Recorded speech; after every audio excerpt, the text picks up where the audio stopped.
Hello everyone, welcome to the MicrOrbit podcast. Today we are excited to have Christian Schacht, founder of Verged, with us with over 15 years of experience digital transformation and responsible innovation. Christian works with organizations to build a trust competitiveness in the age of AI.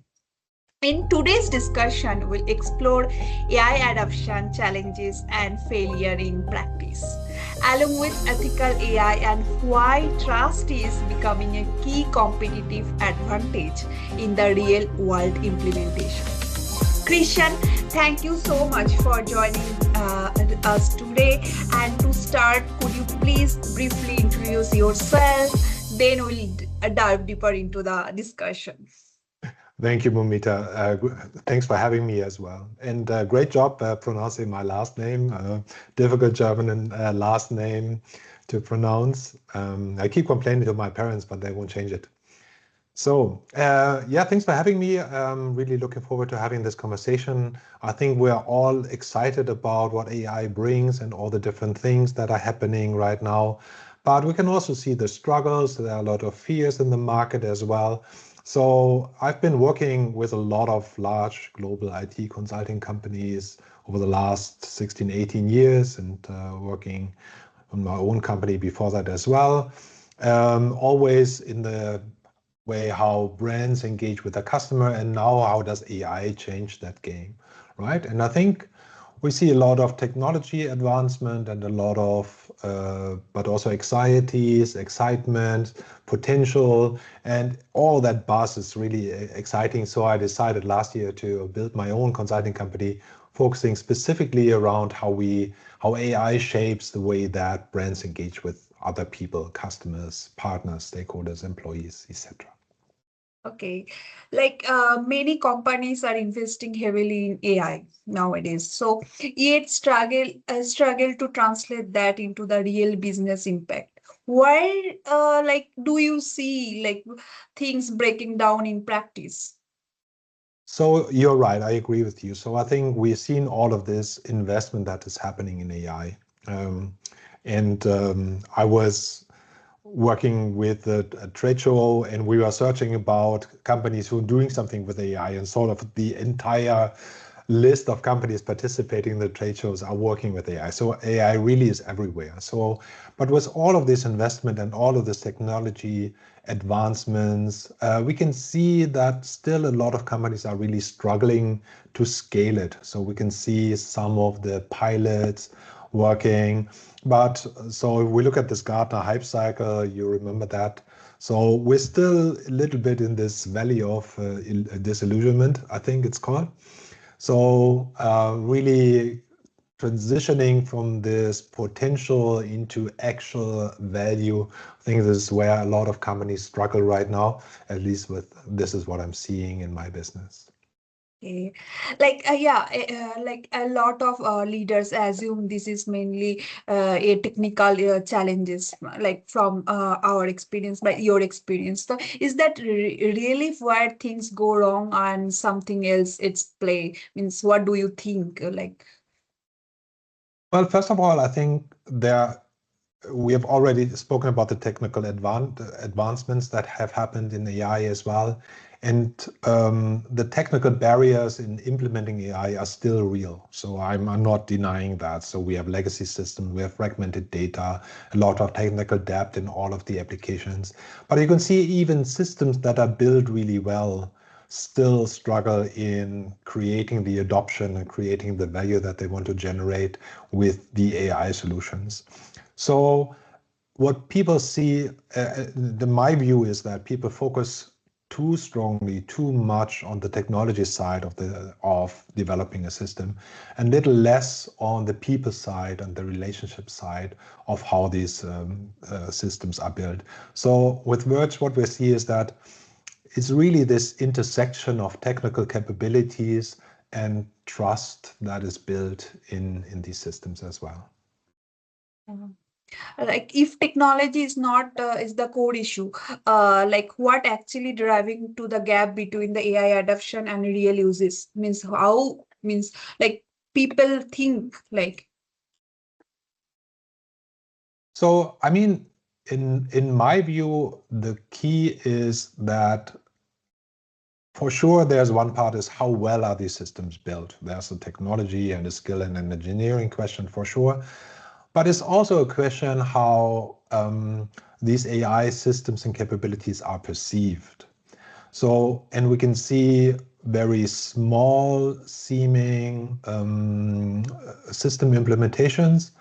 For instance, if you look at customer service, now everybody has like a chatbot, etc. And many people have perceived this as a barrier. So I have to fight my way through this interaction with a chatbot first until I can talk to a real human, right? Yeah, you see, you have made the same experience as well. And I think this also really is not helping you, motivating you to engage with that brand, right? Yeah. So because we build these barriers into the system and people say, okay, there's an AI system, it makes me go through this loop. And it takes long time. It takes long time. Yes, right. And I think this is part of the problem, where you can really see that it may be implemented perfectly on the technology side, but it's not accounting for the relationship that is being built between the brand and the customer and how this is getting shaped, right? And this is just a simple example, and it has various implications already. But if you look at some of the larger applications that AI is used in, so job market, so both on the applicant side and on the company side, right? So people are writing their CV using AI, and then AI is on the other side interpreting that as well. So it would be easier to just take out the humans completely and let just the AIs talk to each other. And funny enough, there's a platform that does just that, by the way. So, but also like, do I get an insurance for my house? Do I get approval for medical treatment for my health insurance? Do I get a credit approved or not, right? So these are all very serious implications that happen nowadays. And it's not like that this has never been technology free. Always we had some IT systems as well. But we're now at a point where people feel, is there still a human on the other side making this life or death decisions? That's definitely, it's true. Like, yes. I have faced so many times, same things. Exactly, right? So, and how does it make you feel as a customer, right? Do you trust that system and the brand in by extension, right? So, and I think what people struggle to understand is that I can look at all the technology problems and challenges which are there and all of the advances that are being made in this case. But what is the relationship side, and what is the trust that is built into these systems, and trust is created between me as a brand and you as a customer along these sometimes very small, but often very dramatic decisions as well. So it can be like customer service, it can be about a refund, about a product that you return.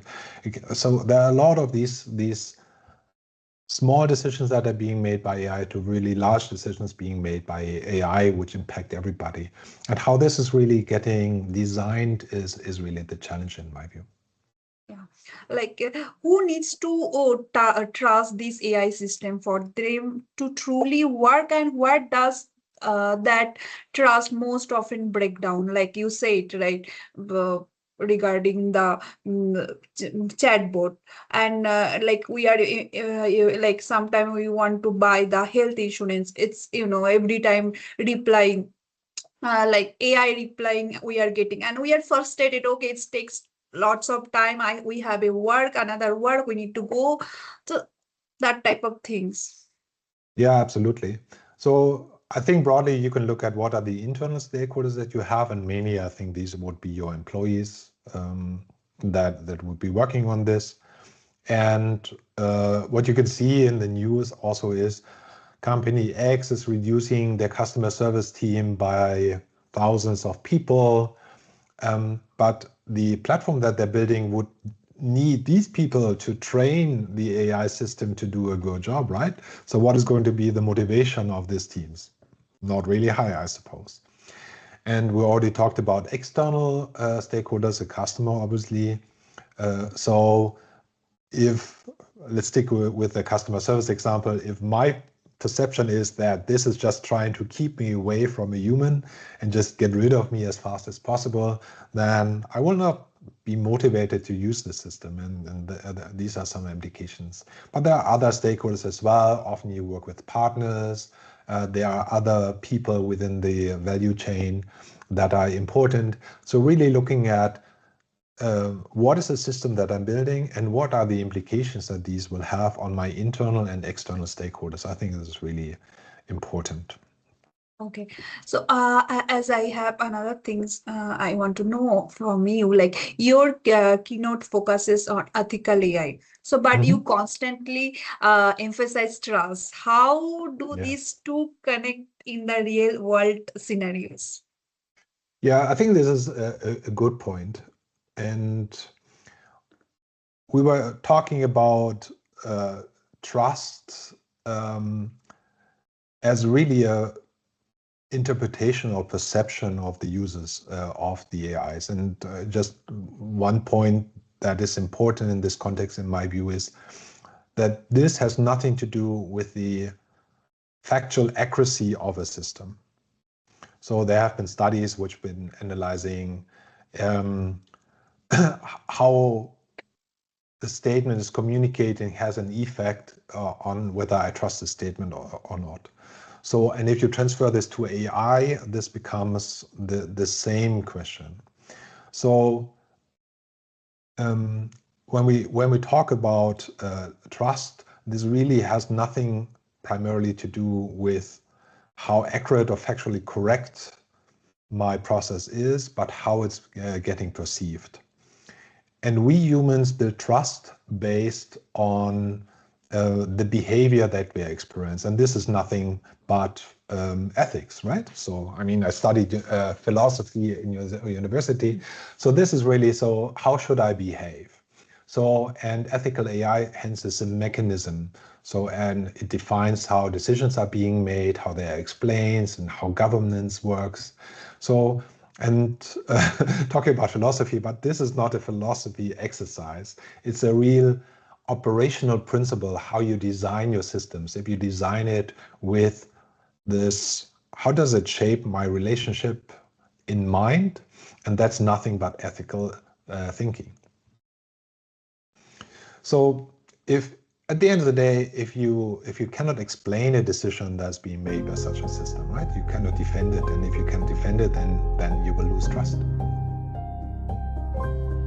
Okay.